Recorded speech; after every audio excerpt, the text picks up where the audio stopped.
Elektra is Marvel's second best martial artist amidst the extremely talented fighters Marvel has to offer. I wanted to make this video to highlight how truly cracked and absurd Elektra's feats and capabilities are within the Marvel landscape. A lot of her feats come across as fantastical.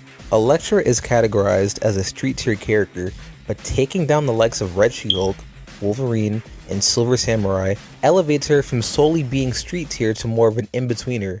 Examples of this would be Captain America, the Black Panther, Iron Fist, and Spider-Man.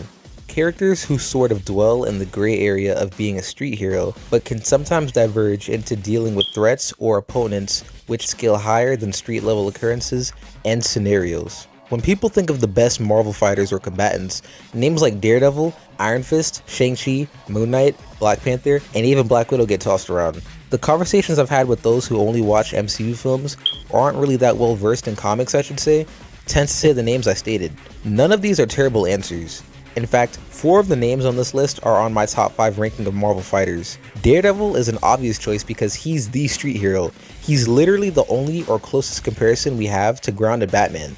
Yes, Batman deals with crazy situations when he's a part of the League, but when he's doing detective work in Gotham, or utterly destroying people in pure hand-to-hand combat and leaping from rooftops while doing acrobatics, that's the type of imagery that we correlate to Daredevil. Outside media, aside from the comics, portray Matt to be a grounded fighter with some serious skill.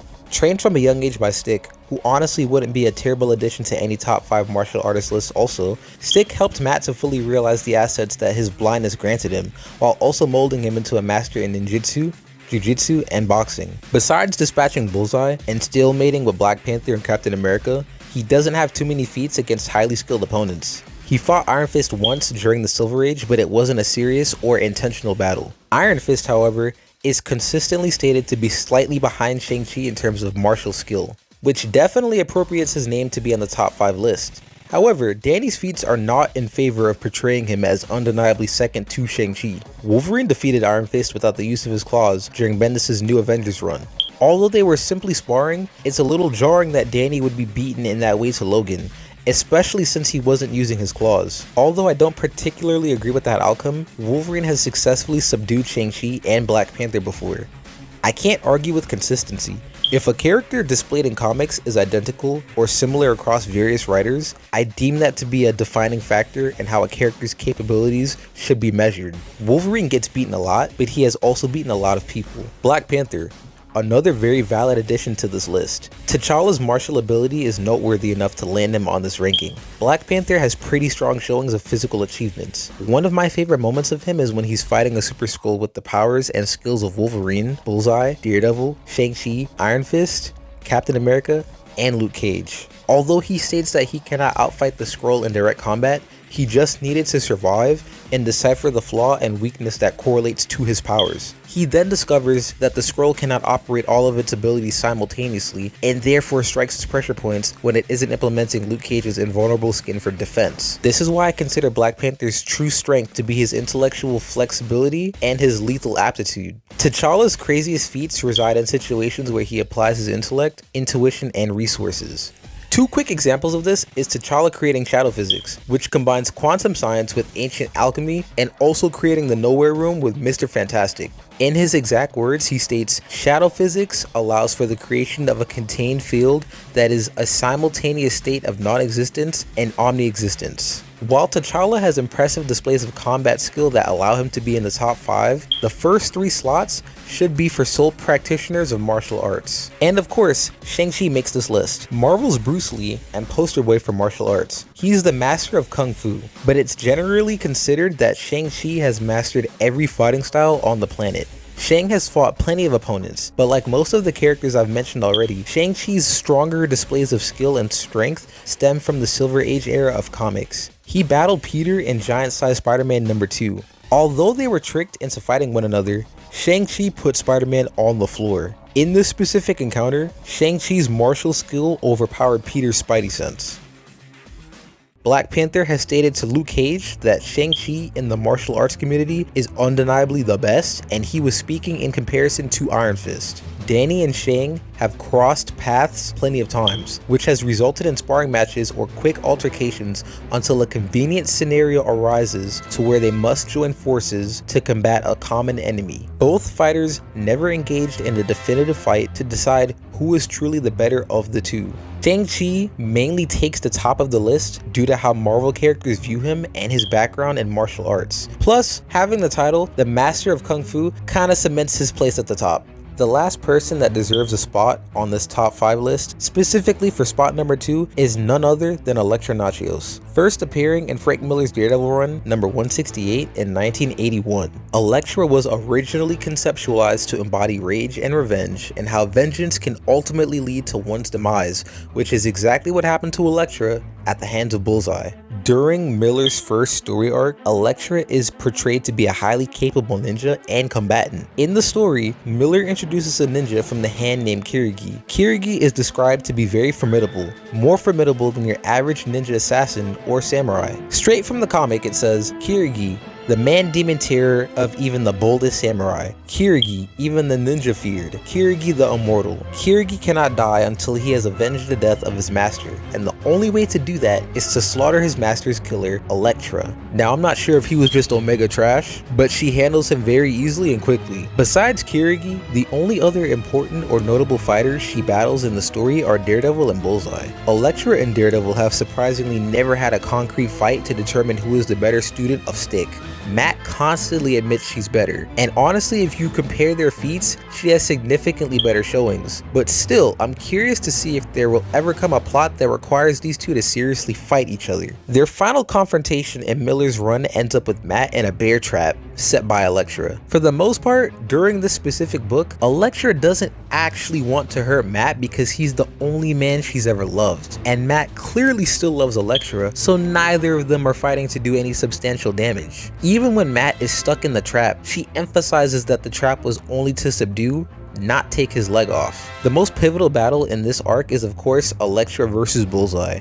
Elektra put up a great fight against Bullseye before ultimately dying by his hand with her own sai. During their fight, he said she was very good, and judging from the panels, she was obviously the superior fighter in terms of martial arts. Unfortunately, Bullseye landed a critical hit to her head by slamming her to the ground. After that, she was too dazed to defend herself from any further attacks. Overall, during the time of her introduction, out of Daredevil, Bullseye, and Elektra, I would personally rank Elektra third best out of the three. The next time Elektra encounters Bullseye, she has been resurrected by the hand's magic. There is no official description in the comics of any enhancements or abilities Elektra gains from being brought back to life, but it's implied that she became immensely stronger, similar to how she's depicted in the Defenders show on Netflix. In the late 80s and 90s, Elektra is written and portrayed to be extremely skilled and highly dangerous to various different fighters and combatants in Marvel. In Wolverine's solo series from the 90s, Elektra is employed by Stick to train Logan and regain his honor in the way of the samurai.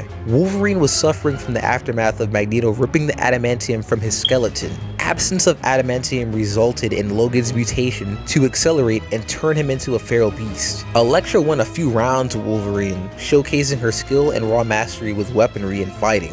Neither of the two were truly trying to harm one another, but considering Wolverine has gotten the upper hand on the likes of Iron Fist in a non-serious encounter says a lot about the specific situation between him and Elektra. This training actually helped Logan acclimate more with his human side, and overall contributed to his recovery from his feral form. Elektra also subdued Wolverine during the events of Wolverine Enemy of State by puncturing her sai into Logan's pressure points. This was another impressive display of skill by Elektra.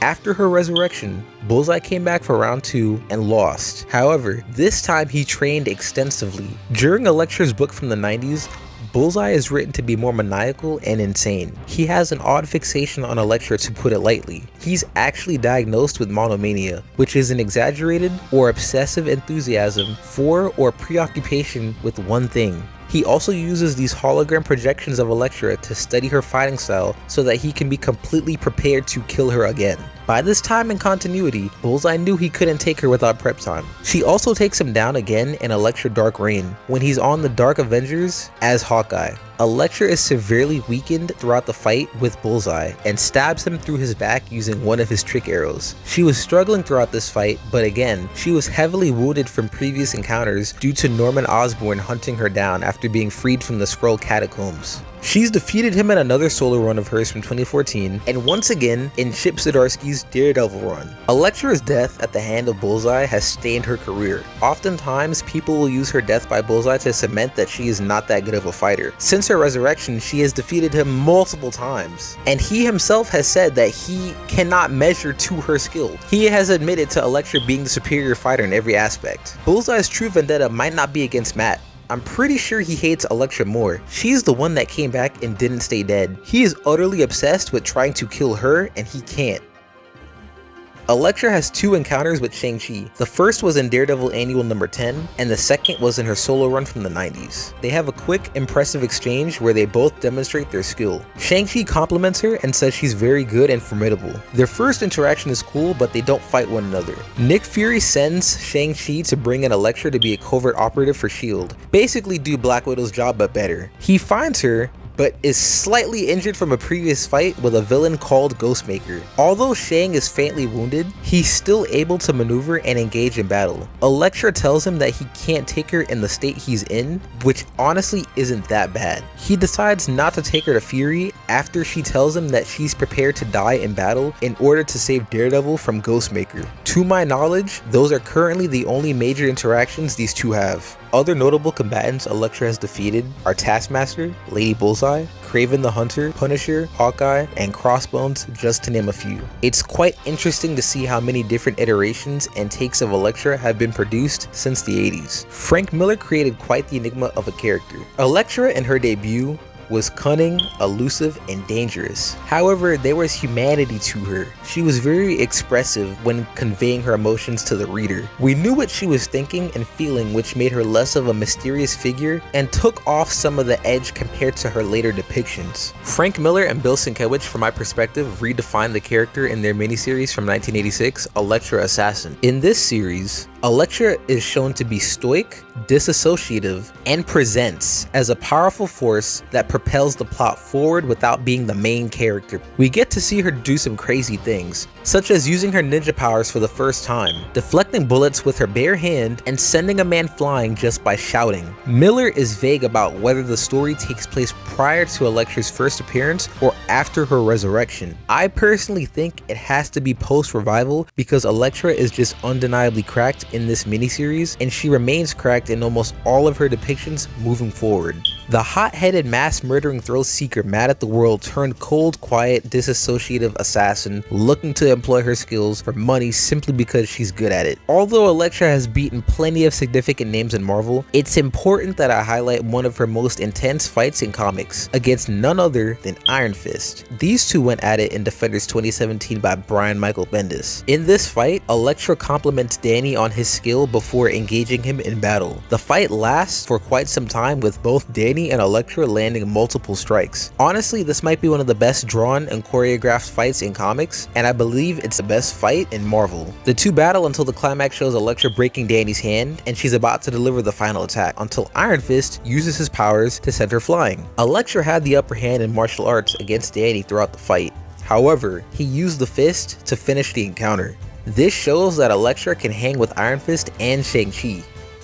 Like I said earlier, she subdued Captain America in Chip Zdarsky's Daredevil run. They didn't fight until knockout, but she heavily injured Steve to where he dropped his shield and couldn't fight for the moment. She then began fighting Black Panther, which ultimately led to Steve and T'Challa double teaming Elektra and putting her down. They had to tag team my girl, bro. It is what it is. To officially lay out my top 5 list from worst to best, it's as follows: Black Panther, Daredevil, Iron Fist, Elektra, and Shang-Chi. Wolverine is an honorable mention. However, the deciding factor in a lot of Wolverine's victories stem from his mutant healing ability and his robust adamantium skeleton, which gives him the edge in terms of strength. He doesn't rely solely on his martial fighting ability to win fights. Therefore, I neglected from placing him on this list. I particularly made this video because I've read an extensive amount of Daredevil over the past few years. Not only Daredevil, but Thunderbolts Red, Savage Avengers, Wolverine Enemy Enemy of State, and various other street books, and nobody talks about how cracked Elektra is. Every discussion I've seen online fails to mention how much of a beast she is. So when discussing the top dogs of fighters in Marvel, Elektra should always be in the conversation.